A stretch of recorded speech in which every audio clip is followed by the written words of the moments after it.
So, ayun no, katatapos na naman natin mag-jogging. So, umagang umaga. Kaya ito, ulas na naman. It's your boy, Ulas. But anyways, yeah. Tuloy-tuloy pa din yung pag-jogging ko ng umaga bago mag-online sa work. Kasi ano IT. So work from home, yun yung maganda sa pagiging IT. So kung sakaling IT kayo, kunin nyo yung trabaho may work from home kasi hindi nyo na kailangan gumising ng umaga para mag-prepare, maligo, kumain ng umaga and such. Pagka work from home ka, pag gising mo, di ba, pwede ka nang kumain lang, then online na agad. Yung ligo, siguro during your lunch, o kaya pagkatapos mo lang ng trabaho na to. You know, pros ng benefits ng pagiging IT o working from home, no? Ayan, so hopefully sa ibang mga sa ibang mga trabaho din, there will be a chance na work from home. Pero yung iba talaga mahirap.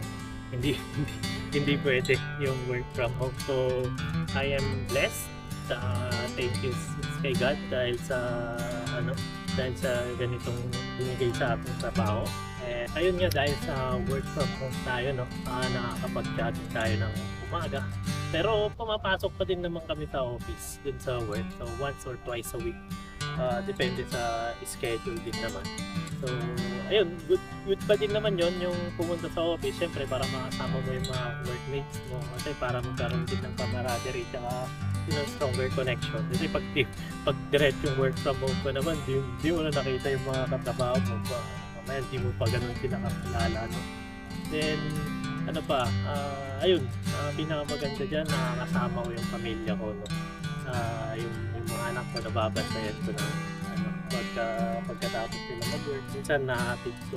Pero kadalasan hindi kasi yung oras ng pagpasok nila is oras na start na ng trabaho ko. Minsan may mga meeting and so ayun, yun yung mga pwede kong may advice. So ay kung IT ka, so ayun, kunin mo or kumuha ka, tumingin ka ng trabaho may work from home kasi magandang benefits. And yun, ayun lang. So pagod na naman tayo. It's a good morning today kasi tapos na naman natin yung quest natin sa pag-jogging or morning quest.